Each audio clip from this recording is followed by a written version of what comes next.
কৃষ্ণনগরের সমাজকর্মী বাবলি মুখার্জির উদ্যোগে সম্পন্ন হলো দুই সমকামীর জামাই ষষ্ঠী। মন্দিরা পাত্র ব্যানার্জি এবং বৈশাখী ব্যানার্জি দুজনে বিবাহ বন্ধনে আবদ্ধ হয়েছিল 22শে জুলাই 2022 সালে। এবারে তাদের ছিল দ্বিতীয় জামাই ষষ্ঠী। আর এবারের জামাই ষষ্ঠীতে কৃষ্ণনগরের এক অভিজাত হোটেলে মহা ধুমধামের সাথে জামাই ষষ্ঠী সম্পন্ন করল কৃষ্ণনগরের এক সমাজকর্মী বাবলি মুখার্জি। আর 5টা সাধারণ বাড়ির জামাই ষষ্ঠীর মতোই সব কিছু সম্পন্ন হলো কৃষ্ণনগরের এক অভিজাত রেস্তোরাঁয়। জামাই ষষ্ঠীর সমস্ত নিয়মকানুন মেনে এবং বিভিন্ন রকমারি পদে ষষ্ঠী সম্পন্ন হলো কৃষ্ণনগরের একটি রেস্তোরাঁয়। যেভাবে জামাই এবং কনেকে জামাই ষষ্ঠীর উপহার দেওয়া হয়, ঠিক তেমনইভাবেই দেওয়া হলো উপহার। একই সাথে স্বস্তিক সমকামীদের তরফ থেকেও দেওয়া হলো জামাই ষষ্ঠীর উপহার। আপ্লুত বাবলি দেবী নিজেও।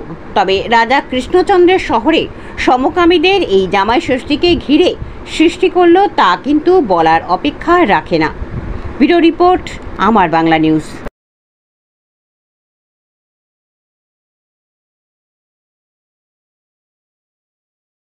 বাবলি মুখার্জি, আমি কৃষ্ণনগরের বাসিন্দা, কৃষ্ণনগরের বৌমা। তো মন্দিরা এবং বৈশাখীকে আমি দীর্ঘ অনেক বছর ধরে চিনি।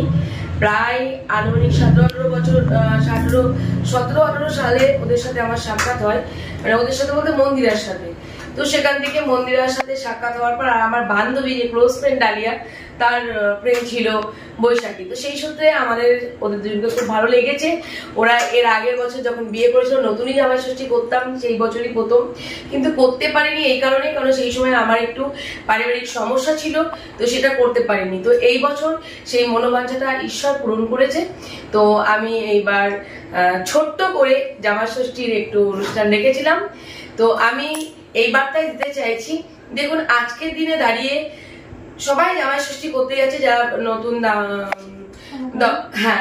দম্পতি যারা রয়েছেন তারা সবাই কিন্তু জামাই ষষ্ঠী করতে যাচ্ছেন, কিন্তু সমকামী যারা রয়েছেন তারা কিন্তু অনেকে লিভিং এ আছেন, অনেকে বিয়ে করে তারা সংসার জীবনযাপন পালন করছেন, অথচ তারা কিন্তু আজকের দিনে দাঁড়িয়ে রাস্তাতেও বেরোচ্ছে না, ঘরের এক কোণে তাদের আত্মনাদের কথা কেউ কিছু জানতেও পারছে না, কিন্তু তারা কিন্তু লিভিং এ থেকে সংসার করছে। যারা আমরা যে বিবাহিত হয়ে আমরা জামাই ষষ্ঠী করতেই তারা যেতে পারছে না, এবং ওদের আমি অনেক বড় ফ্যান, কেননা ওরা কোনো রকম কন্ট্রোভার্সিতে থাকে না, ওরা খুব ভালো কাজ করে ওয়াইড সোশ্যাল মিডিয়াতে।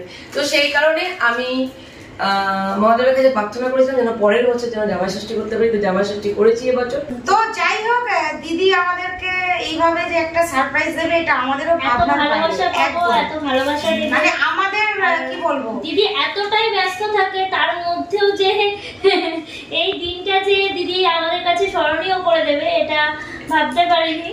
তো খুব আনন্দ করেছি আজকে, খুব মজা করেছি, এবং এটাই বলবো দিদি কিন্তু শুধু আমাদের পাশে না, প্রত্যেকটা মানুষের পাশে কিন্তু সব সময়ের জন্য আছে। তো এই দেখো মাথায় টোপরটা দিয়ে।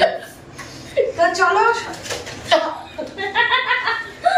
খুব ভালো মানুষেরা, তো এইভাবে হাসি আড্ডা নিয়ে আমাদের প্রতিটা দিন যেন সুন্দরভাবে কাটে, তো এটাই সবার কাছে প্রার্থনা বা কামনা।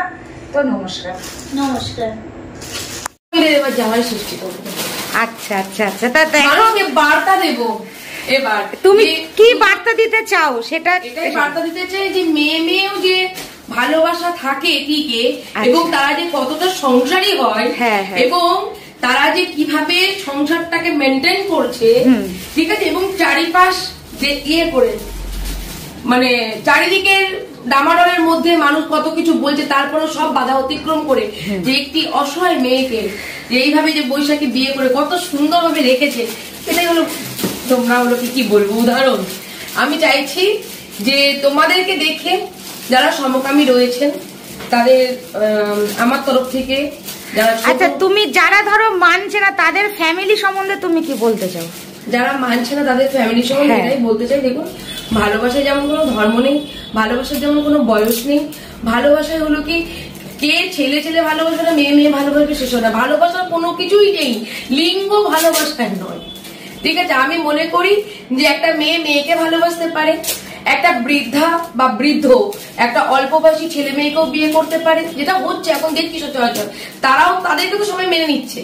আজকে 70-80 বছরের একজন বয়স্ক বৃদ্ধা বা বৃদ্ধ তিনি যদি একটা 23-24 বছরের ছেলে বা মেয়েকে বিয়ে করে থাকতে পারে সুখে শান্তিতে, তারা কখনোই দেখছেন না, ভবিষ্যৎ ভাবছেন না, তাহলে একটা মেয়েকে ভালোবাসছে। তো আমি তো ভীষণ খুশি যে ভালোবাসা হলো অন্তরে, কাকে পছন্দ করবে কাকে পছন্দ করবে না সেটা সম্পূর্ণ তার ব্যক্তিগত। কেউ মনে করেন যে না সবাই তো বাচ্চা কাচ্চা নিয়ে জীবনযাপন করছেন, ঠিক আছে, তো আমরা যেসব অনাথ বাচ্চারা রয়েছে, যেমন আমি তোমাদের কাছ থেকে শুনেছি যে তোমরা অলরেডি মন্দিরের একটা বাচ্চা আছে তাকে বৈশাখী গ্রহণ করেছো, যেভাবে মানুষ করছো আজকে মানুষের মতো মানুষ গড়ে তুলছো, এবং ঠাকমা দাদুর যে আদর্শে পাচ্ছে এবং নীতি আদর্শ তার মায়া মমতা স্নেহে যে মানুষ হচ্ছে, এটাই তো তোমরা মানে আর 5 জন মানুষকে এটা তোমরা দেখিয়ে দিচ্ছ যে শুধু নারী পুরুষ উভয়ে বিয়ে করে তারা পরকীয়া করে প্রেম করে তাদের সন্তানকে অ্যাকসেপ্ট করে তারাই শুধু সুখী নেই, একজন মেয়েও বিয়ে করে তারাও কিন্তু তাদের সন্তানকে অ্যাকসেপ্ট করে তারাও যে সুখী সংসার সেটাই মানে দেখার আছে তোমাদের পরিবারটা দেখে। আর তোমাদের পরিবারের সবথেকে কাকু এবং কাকিমাকে অনেক অনেক শ্রদ্ধার সাথে আমার প্রণাম এবং ভালোবাসা জানাই। আর তোমাদের প্রতি অন্তরের অন্তঃস্থল থেকে অনেক অনেক ভালোবাসা, দুহাত ভরা আশীর্বাদ। এই চ্যানেল কোনো প্রচার করে না, হিংসাত্মক, ক্ষতিকারক বা অবৈধ কার্যকলাপ এই চ্যানেল দ্বারা প্রদত্ত সমস্ত বিষয়বস্তু শুধুমাত্র একটি শিক্ষামূলক উদ্দেশ্যের জন্য। ধন্যবাদ, শুভেচ্ছা, টিম আমার বাংলা নিউজ।